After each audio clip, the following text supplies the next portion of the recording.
जय श्री राम भक्तों।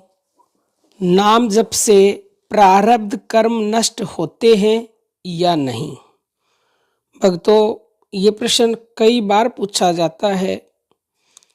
कई मनुष्य ये कहते हैं कि प्रारब्ध तो भोगना ही पड़ता है। तो क्या सच में प्रारब्ध भोगे बिना कट नहीं सकता? आज की वीडियो में हम यही जानेंगे।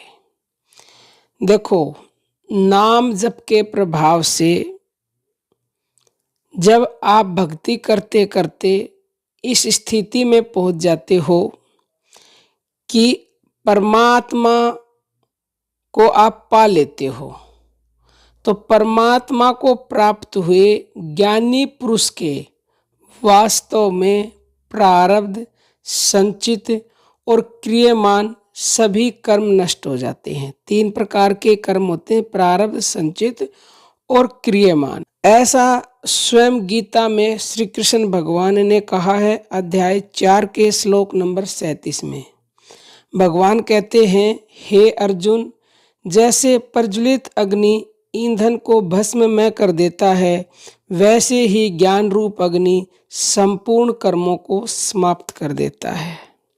और ऐसे अनेकों उदाहरण हैं। वाल्मीकि, जो कि कितने बड़े खूंखार डाकू थे, और नाम जप किया उन्होंने, राम राम बोला, वो भी उल्टा, तो उनका प्रारब्ध कट गया और आज वो ब्रह्म समान ऋषि हैं। व्यवहारिक दृष्टि से यह माना जाता है कि ज्ञानी के प्रारब्ध कर्म रहते हैं और इसी से उसका शरीर बनता रहता है। प्रारब्ध कर्म अपना फल भुगता कर ही समाप्त होते हैं, इत्यादि इत्यादि कहा जाता है। किंतु कर्म का फल जाति, आयु और भोग बतलाया गया है। उनमें जन्म रूप फल तो हो ही चुका है, आयु समय पर अपने आप खत्म हो ही जाएगी। रही भोग की बात, सो सुख दुख का भोगता प्रकृतिस्थ पुरुष को ही माना गया है। गीता अध्याय 13 श्लोक नंबर 21 में शुद्ध आत्मा में भोक्तापन नहीं है। ज्ञानी की स्थिति परब्रह्म परमात्मा में हो जाती है, इसलिए उसे सुख दुख की प्राप्ति नहीं बन सकती। प्रारब्ध का भोग केवल लोक दृष्टि में ही ज्ञानी को होता हुआ सा प्रतीत होता है। वास्तव में ज्ञानी का प्रारब्ध कर्म से कोई संबंध नहीं रहता। सुख दुख की प्राप्ति के लिए जो खान पान, रोग पीड़ा आदि, वे सब शरीर में होते हुए भी ज्ञानी को उसकी स्थिति से विचलित नहीं कर सकते। वह सदा निर्विकार रहता है, हर्ष शोक आदि से सर्वदा रहित हो जाता है। कठोप उपनिषद में कहा गया है, हर्ष शोक जहाति, अर्थात वह हर्ष और शोक को छोड़ देता है।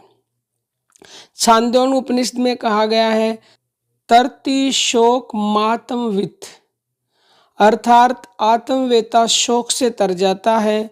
वास्तव में शोक हर्ष का होना ही प्रारब्ध का फल है, उससे ज्ञानी पार हो जाता है। स्त्री पुत्र धन ग्रह आदि प्रिय वस्तुओं की उत्पत्ति और विनाश में उसको किंचित मात्र भी हर्ष और शोक नहीं होता, क्योंकि उसने साधन काल में ही शरीर और स्त्री पुत्र ग्रह आदि में अहंता, ममता और आसक्ति के अभाव तथा समभाव का अभ्यास किया है। गीता अध्याय 13 श्लोक नंबर 9 भगवान कहते हैं, हर्ष शोक की प्राप्ति में राग द्वेष, अहंता, ममता आदि दुर्गुण ही कारण है।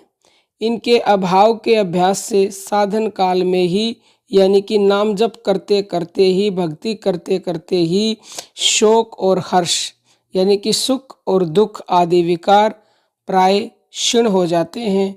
फिर सिद्धावस्था में तो अहंता, ममता आदि का अत्यंत अभाव हो जाने से हर्ष शोक आदि विकारों का होना असंभव ही है। तो अगर आप नाम जप करते हैं तो भगवान आपके प्रारब्ध को बिल्कुल काट देंगे, इसमें 1% भी संशय नहीं है। धीरे धीरे आप चिंता मत कीजिए, आप नाम को कभी भी मत छोड़ें। कितनी भी परिस्थिति आ जाए, कितना भी बुरा प्रारब्ध हो, अगर नाम आपके साथ है तो वो प्रारब्ध अवश्य ही कट जाएगा, अन्यथा आपके वो हाल होगा कि आप बचना मुश्किल हो जाएगा आपका। और जिस दिन आप बिल्कुल दिव्य हो जाएंगे, शुद्ध हो जाएंगे, ज्ञानी बन जाएंगे, ईश्वर को प्राप्त कर लेंगे, उस दिन तो आपके ऊपर किसी भी प्रकार के प्रारब्ध का कोई असर होगा नहीं, ऐसा स्वयं हमारे शास्त्र कहते हैं। अब हम अपनी वाणी को विराम देते हैं। जय श्री राम भक्त।